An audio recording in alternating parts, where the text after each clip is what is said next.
my vulnerability has become my superpower. Mm-hmm. I was sexually molested from ages 4 to 7. I watched my mother get domestically abused. My sister was kidnapped in front of me and brought to Canada and gone for a month.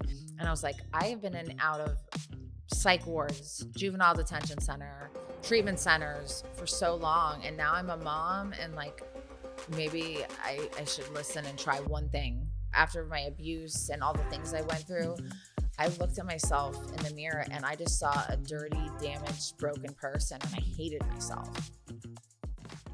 Welcome back to the Cake for Dinner podcast, where we talk all things motherhood and the mess that comes along with it. Today's guest is exciting. Her name is Amanda Marino. She is the owner of Next Level Recovery. You may have seen her on A&E's big hit, Intervention. And she also has a TEDx talk coming up in the near future. So she is here today to share with us how she has overcome her own trauma, share a little bit about her story and what she does. I think you guys are going to love it.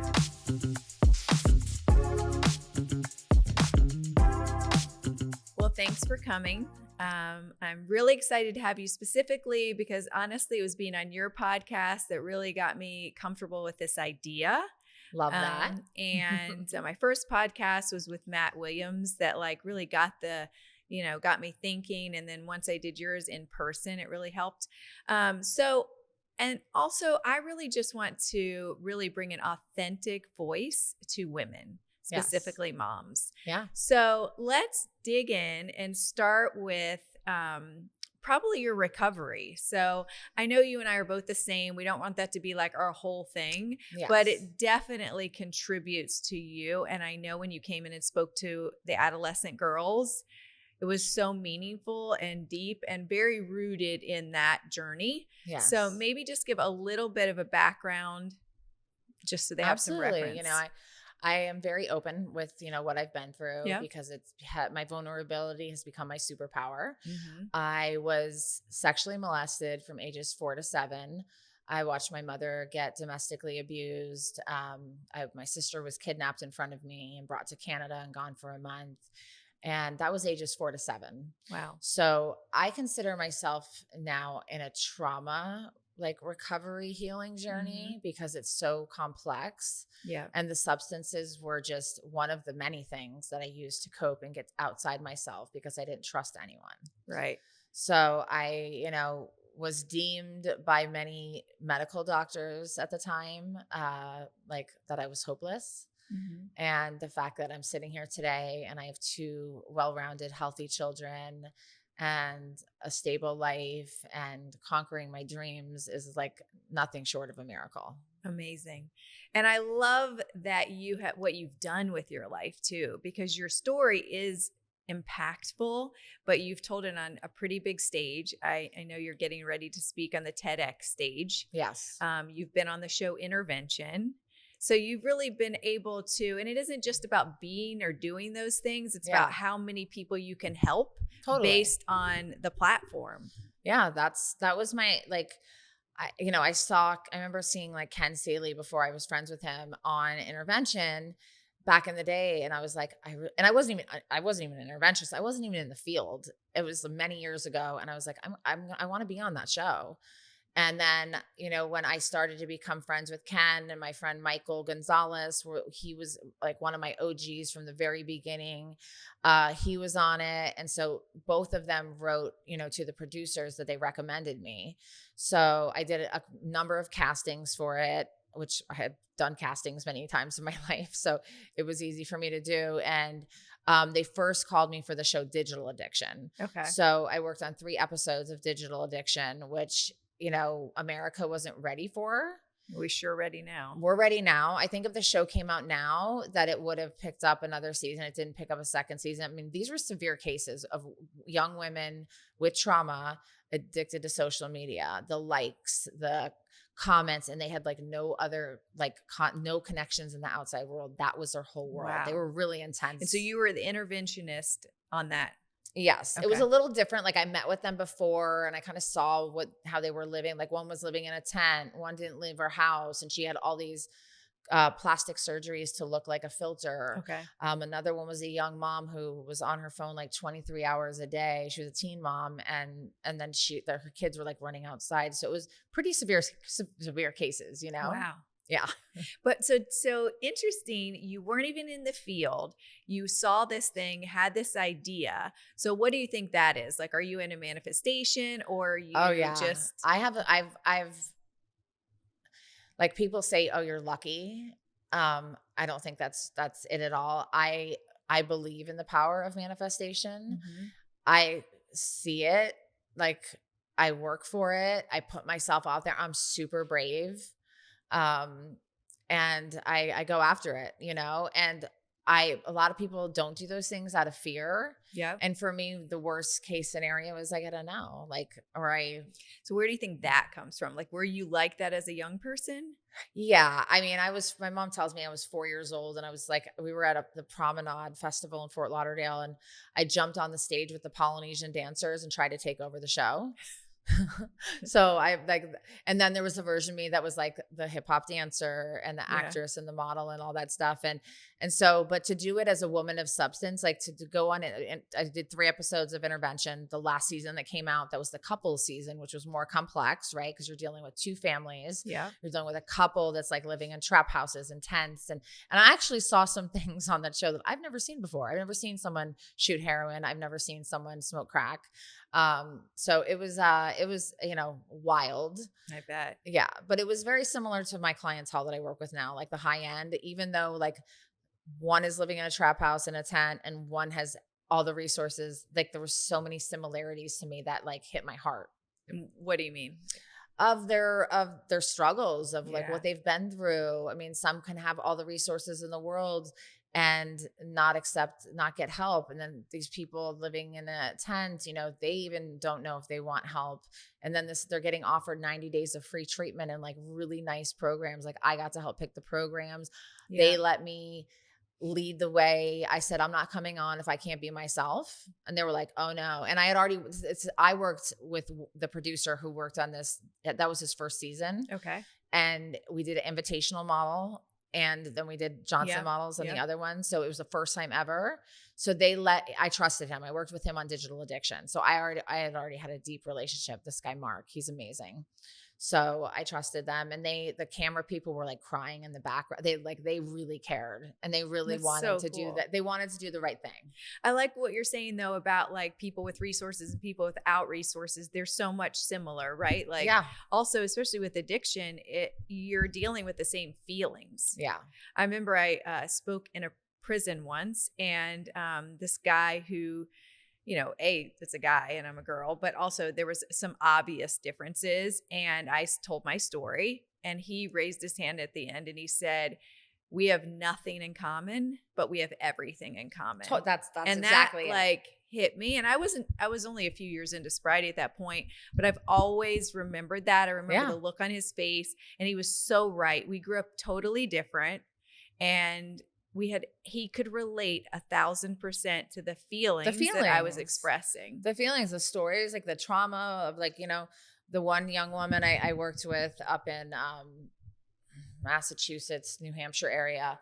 I mean, everyone in her family had lost their children. Like her mother lost her, and like it was just such toxic trauma. And then you see that in the generational trauma and the ultra wealthy. You know, it was really eye-opening for me, and it was really a great experience to be in there. Like, I mean, I'm talking like chasing, like it was wild. Yeah, wild. I definitely want to get to the TEDx talk. I've had the luxury of at least hearing a little bit about what it's going to be about, and I love the concept. Can you tell the listeners? I know you can't read anything, which I would die for you to do, but can you at least tell them a little bit about kind of what it's about? Yeah, there's a lot of rules with TED, and I want to make sure I make it to YouTube.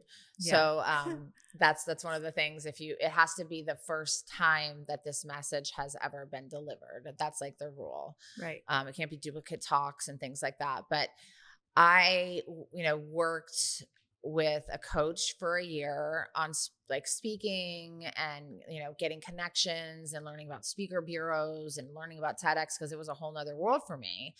And I wanted to, get some speaking and engagements, like from being on the show. And because if you Google me, which my daughter found, I am a TV personality, Mhm. which is kind of funny. So she was trying to show a picture of her mom on Google. And so she found that. And so then on me and all my friends joke about it now, but I wanted to kind of, piggyback off that. And my mission now is to get the message that all of us in behavioral health know, like all the resources, that people aren't alone, that if you've been abused, or if you've, have eating disorder or whatever, you feel lonely, you're going through divorce, you're whatever it is, that you're not alone. And there's so many resources out there. And I've spoken at conferences where people come up to me after and they had never heard of things. Like, we live in a world where we Right. think that, like, we're blessed. If something comes up with me or my kids or somebody in my family, I know where to send them, or I know Right. what to do. I know the right people. That is not the normal in our Right. country, and definitely in the world. So Mhm. I want to make a global impact. So my TEDx, has a lot about self-esteem, which I think isn't talked about enough. I think we talk about confidence and courage and grit and like all these things, which are amazing things. But for me, self-esteem, like building my self-esteem, has been like crucial, because after my abuse and all the things I went through, Mhm.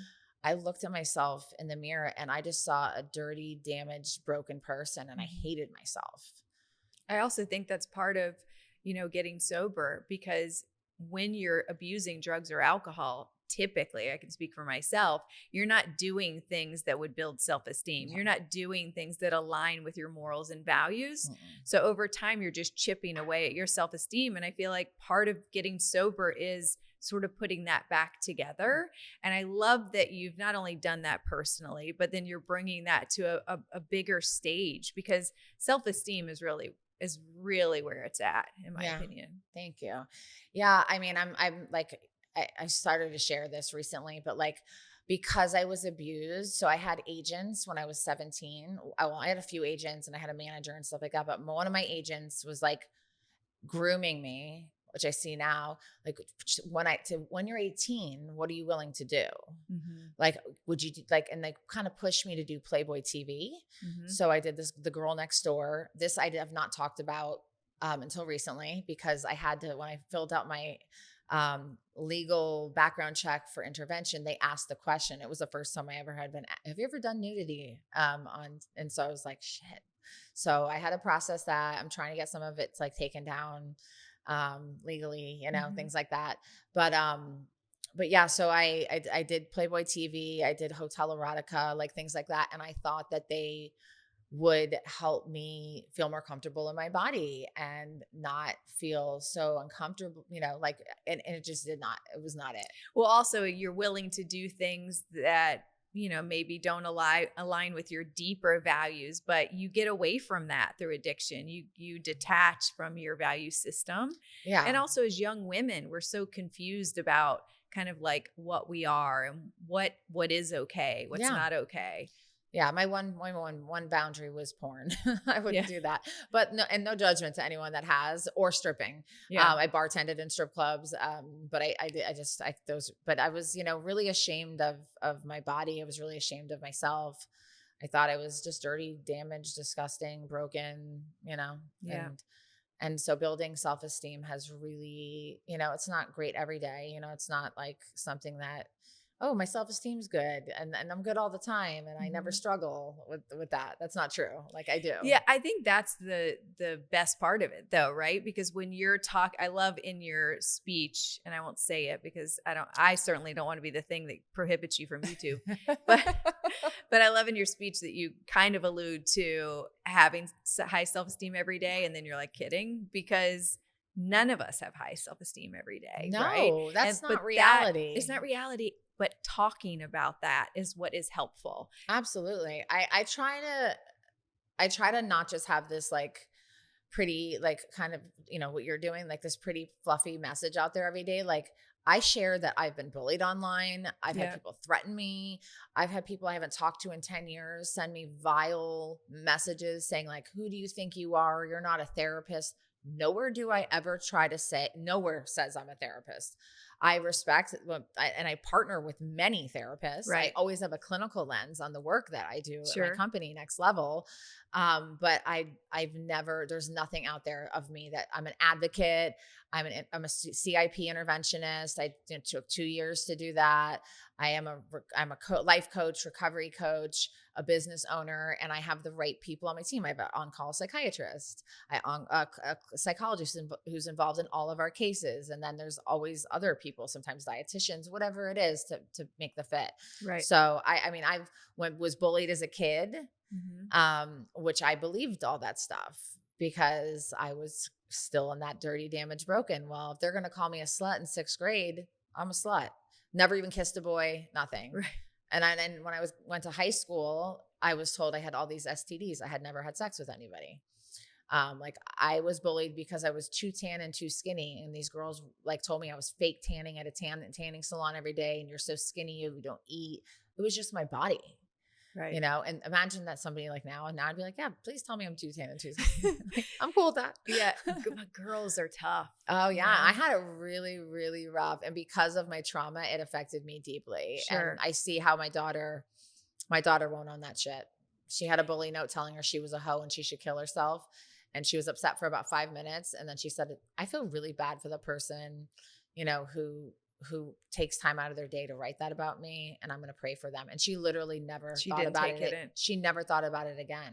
But I think that's a big part of it, is that when you've had real trauma, right, of different varieties, when you then are bullied or then you face adversity, you engage with that differently. Yeah. It means something different to you. Absolutely. You're not coming to that bully as she is, with education from her mom, a stable self-esteem. It's just sort of like shoots right off of her. She couldn't understand. I was terrified for her to start middle school. Like I had from August to January, I had all kinds of things planned travel wise. I canceled everything and I wanted to be with her for the first like 2, semesters of 6th grade to keep her ground. She made honor roll all year.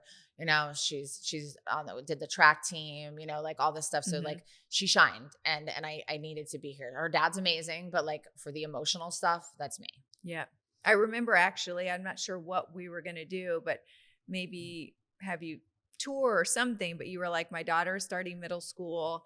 I need to be there. And I remember thinking that's so sweet because I struggled so much. We as a family moved to Boca in 6th grade and I grew up with no money and it was a shit show. Oh, I went to Omni. Yeah. I was bussed in from Del Rey and I was the poor kid and all my friends lived in Woodfield, all around here. Like, and that's who I, became friends with. Yeah. They all treated me great, but I was the poor kid, getting bussed in. Yeah. I know. I was on the free lunch line when I was little, like in elementary school. And I knew what the line was, but I grew up with a decent self-esteem and I had no trauma and a really good family. So like I could be in that line and it didn't define me as much as I know it would have with trauma. Totally. And I think that's a really important thing to talk about because people who do have trauma often move with shame. Totally. And I think it's very special that you are out there talking about that stuff. Yeah.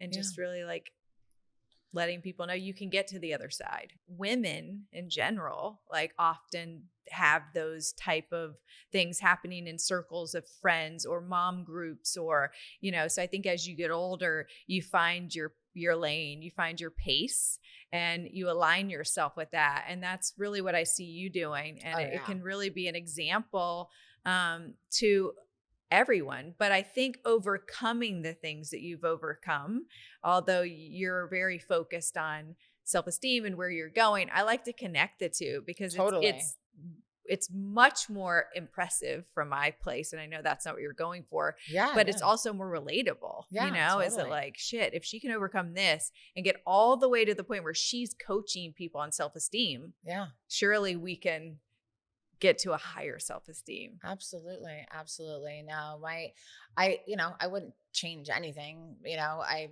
learned so many things through, leaving a really nice man who was my husband and breaking my kids' hearts and, then going and dating a younger man and getting my heart broken and, like very, very traumatic for me.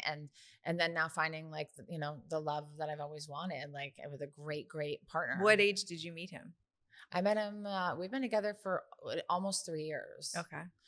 And we met each other two ways. I had never done a dating app, and he was the first guy I messaged on a dating app, and I had narrowed it down to 3 that I was dating. I couldn't, it was too much. It was Yeah. like overwhelming in there.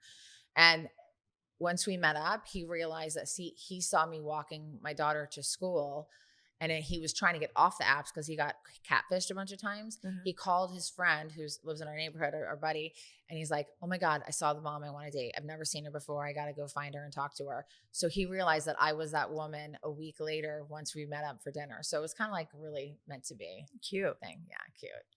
And so how does your healing journey go in a marriage? We're not married. We both have been married. I've been married twice. So I don't have a desire for that right now. I like having a partner. And when he sat down and picked out a home and said, "Do you want to buy this home together?" That to me was like better than like that's ring marriage at the time. Yeah. To me, like that was, and I kept my old home and rented it out. So, but I'm selling it. Like, I thought I wanted to be a landlord. Nope. And that's a big step. Not too. fun. Yeah. Yeah, not fun. I thought it was going to be this magical, like I'm delusional. I'm like overly optimistic about things. And I'm like, damn, this sucks. Yeah. So, a lot of responsibility. Yeah. No, but in my, like back to the women thing, I had some long-term friendships, relationships that shifted or pulled away from me or weren't happy for my wins and my success. I feel like they were happier like when I was in the struggle that was more comfortable for them. And I always have been willing to share anything that I have and help people buy homes and whatever, not like financially, but like help guide them on how to do it. Like whatever it is, I am always like a resource and always willing to help. But there was just a big shift a couple years ago. And like now every single person, woman, man that comes into my life is of the utmost quality. Like I had started to become friends with certain people, and like with that space that was created, like I have like nothing but support, like locally, internationally, online. I have like the best crew of women. Like I'm going to share with you. I just got published in Women's Day. Awesome. Yeah. Article. So what's it about? It's about, it was for National Recovery Month. Okay. So I met Megan, who is the editor-in-chief of Women's Day at Hillary Phelps' event up in DC. Yep. Next chapter. And we bonded, and just like, she's amazing. She's always on like the Today Show and stuff like that. So she reached out to me and she's like, "I want to do an article on like your company and like what you do and all that stuff." So awesome. Yeah. It's out now. So I gotta find it. She said she mailed it to me, but I'm trying to find it online.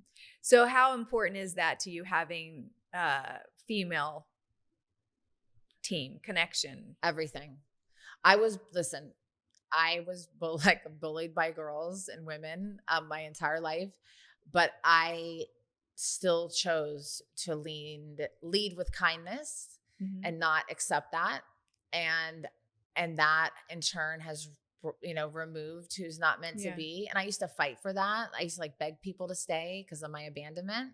Yes. But I trust God enough today that whoever comes is meant to be, and whoever goes, if it's a long-term like quality relationship, I will like try to work it out. Sure.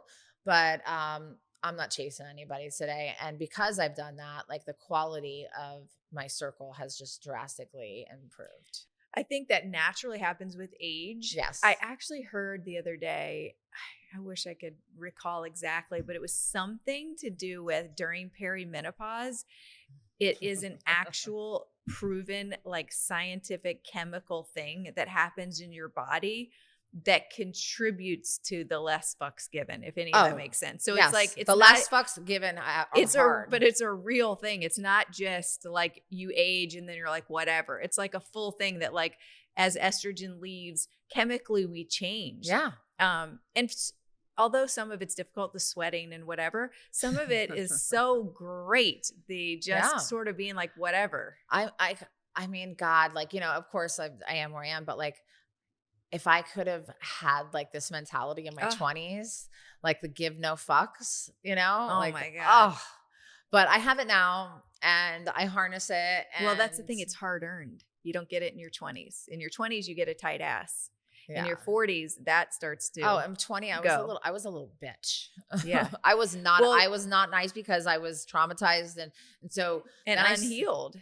what? Unhealed, Oh, right? way unhealed. And I think that it's just all that can't go together. You can't have the youth, the body, and a bad attitude and all this enlightenment, right? Yeah, no, So it's it's not like, possible. It's not possible. So we get into our 40s, me into my 50s, and you sort of get on this path of like being enlightened, not giving a shit, and it's a great spot to be in. It really is. It really is. You have to accept the physical thing heading south because Yeah, it yeah. is, and whatever.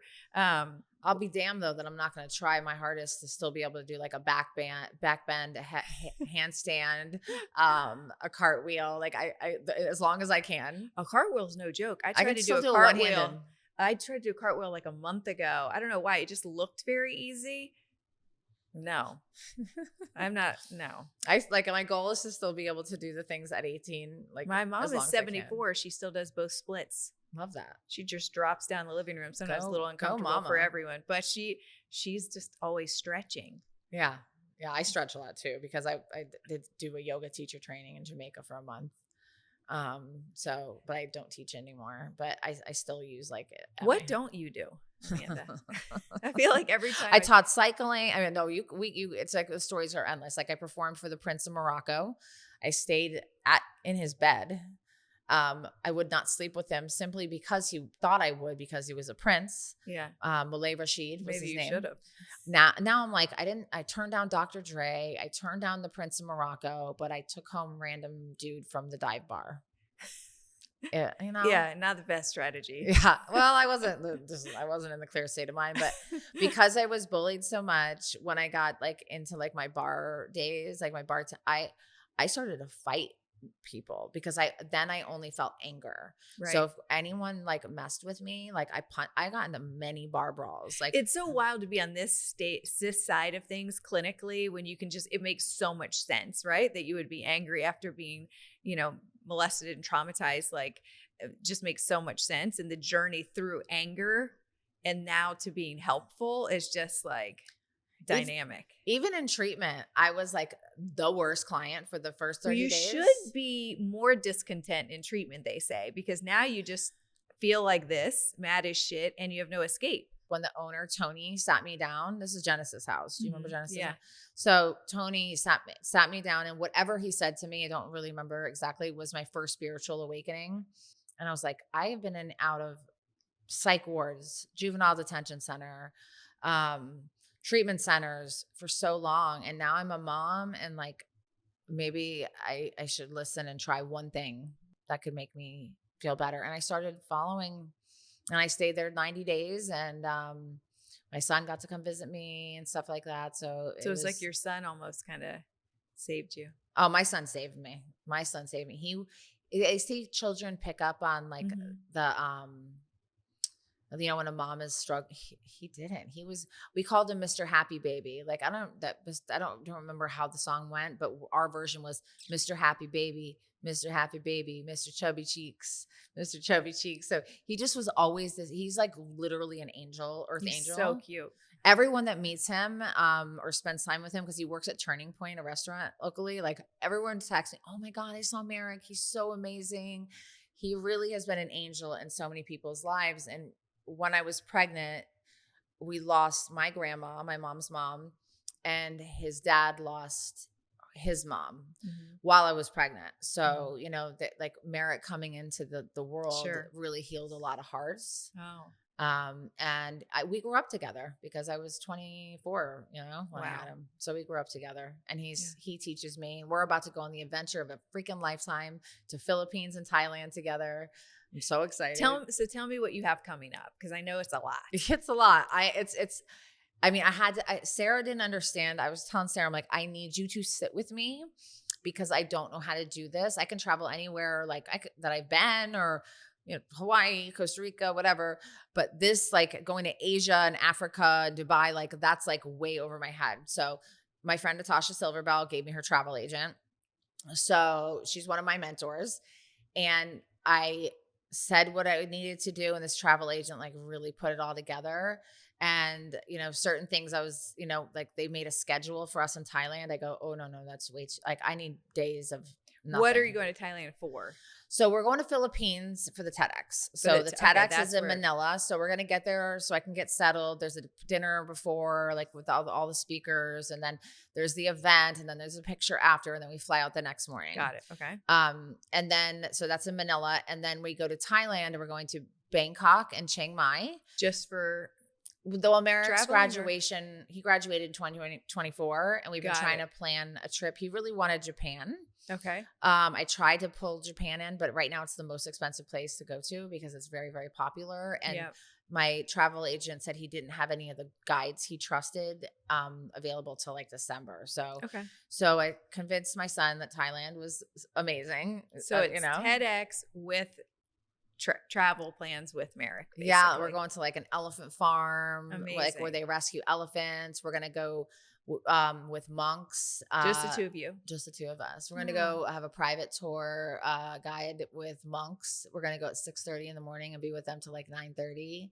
Wow. And get to like really experience some really cool things. Amazing. Yeah. So that's gonna be just so cool that I can do that with my son when, I was a mess for the first 18 months of his life.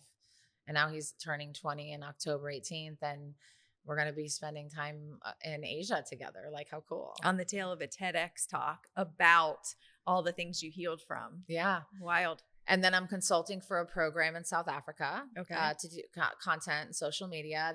They get some American clients, and they want more. They're a wonderful program, and what you can get there and the experience you can get there is really profound for the price, and the clinical, like all of it is really awesome. Like you can go on safari. So for people that really want to try to do something different.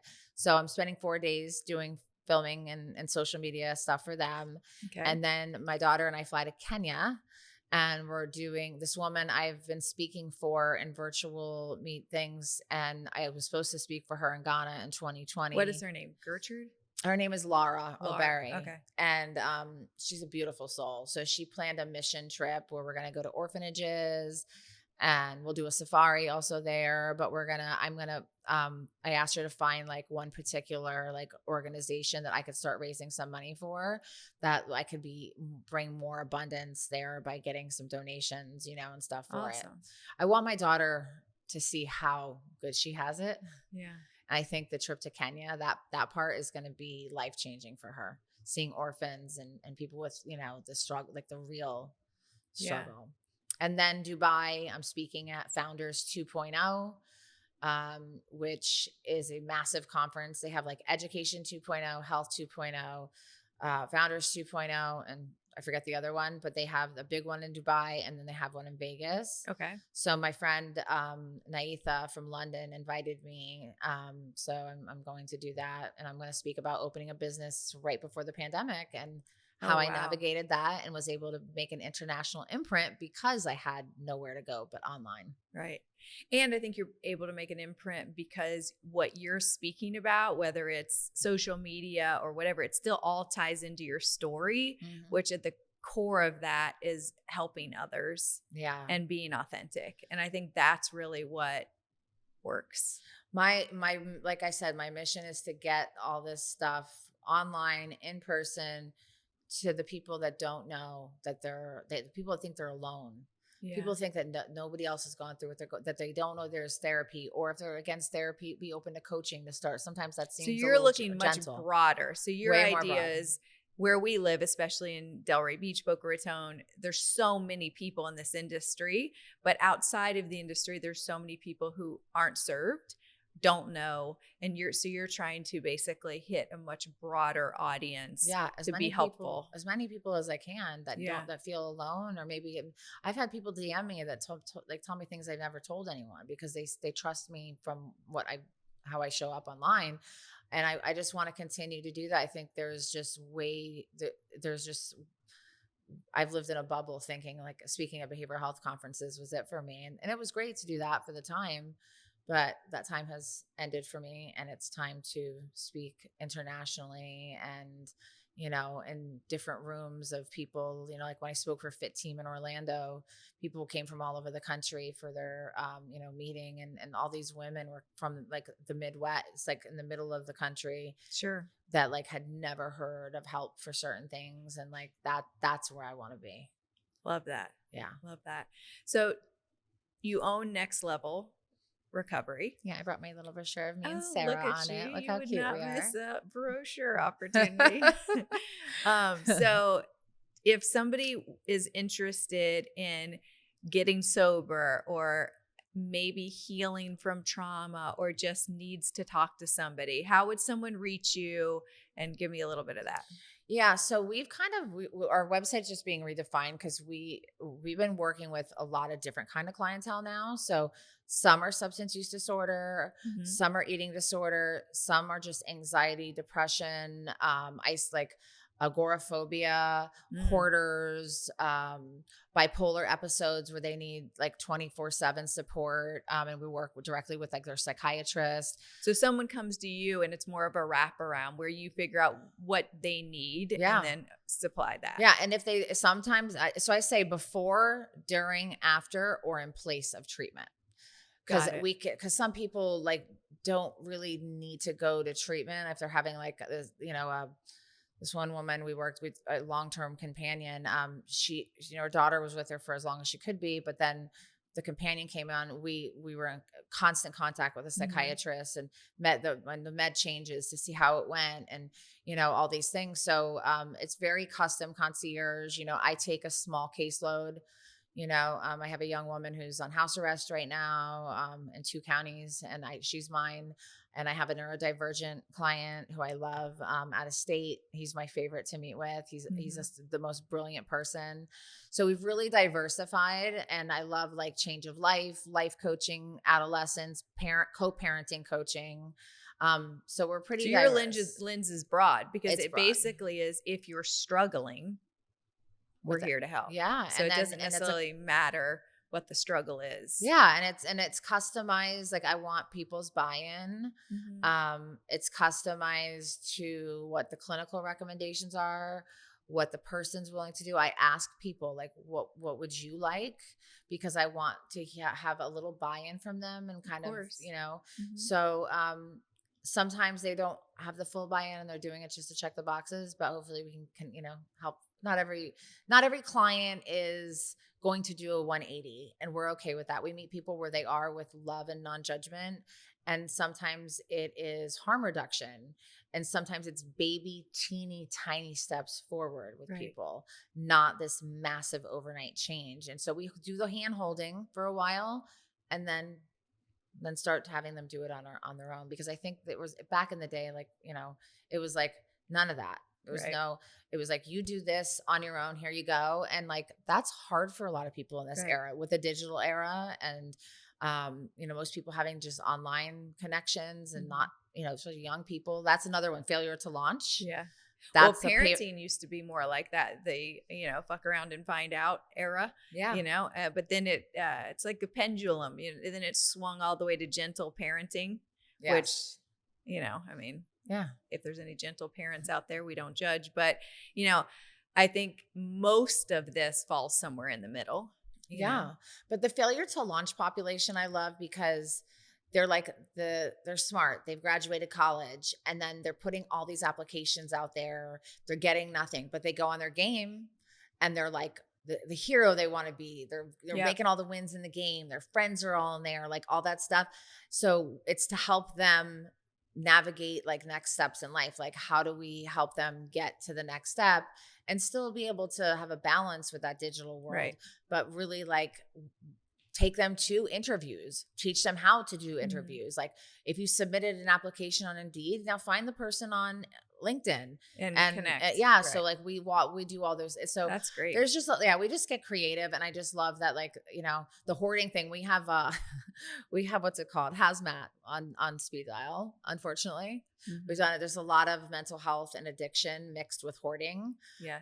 So that's really Well, the interesting. underlying stuff It's all the the same. same. It's all Yeah. the same. It's all the Interesting. same. So I yeah. love that. So how does someone find Next Level? How does someone find Amanda Marino? Yeah, I'm Amanda Marino official on Instagram and TikTok. And then Next Level Recovery Associates is kind of everywhere. If you Google me, Amanda Marino, you can find a lot of things in content and articles and things like that that I've been blessed to be part of. And I'm also on the A&E website for the show Intervention. So it's been, I never in my wildest dreams imagine coming from single mom in early recovery, being a concierge at the Breakers, working 13-hour days, to then being a business development director for treatment centers for a decade, to opening a business pre-pandemic, and now going to travel in countries and share Mhm. messages that are like from my heart, and that Right. I hope just help one person maybe. Yeah. And when will the TEDx talk air? Like, how long does that take? Well, that's the thing. You don't know. Okay. You just don't know. They're it's like its own thing. There's a lot of rules, there's a lot of things. My friend who did the Philippines one last year, Erica, she's amazing. She was in my mastermind, and I mean all the women in my mastermind, we all like we're done with it, but we all Mhm. still meet on Zoom, weekly or biweekly, and they're just such powerhouses. Some of them have done two TEDx's. Like, I really just want to do one. Yeah. And then if I'm requested to do a TED, like a full, like a TED, then I will do that. But yeah, so it just depends. So I will definitely let people know when it Yeah. comes out. But I I'm really did, excited about that because I really feel like that message is bold, and it's one that needs to be heard, and it's so applicable to especially our daughters and the younger generation. So I'm yeah. really excited about that. I'm so excited that you came. Last, we're gonna taste this cake. Okay. So it's called Cake for Dinner. Well, Obviously. I told you that name is like the best name ever. Cake for Dinner is the best. Well, I know the story. yeah, and sometimes in life you have to have cake for dinner. Listen, I love cake. Any Did you bake this? So my dad or my mom or sometimes my brother, I do the talking, they do the baking. Oh. Although I do bake actually, but It's good. delish. You told me that your dad, whenever you were sad or you went through something, he would make you a cake. Yep, and he still does. Oh, is he local? Yep, my parents live a mile away. Oh, They're 74, Aw. still in love, and cute as they could be. Oh my God. Yeah, very grateful. Amazing. Well, thanks so much for coming on. Thank you for having me.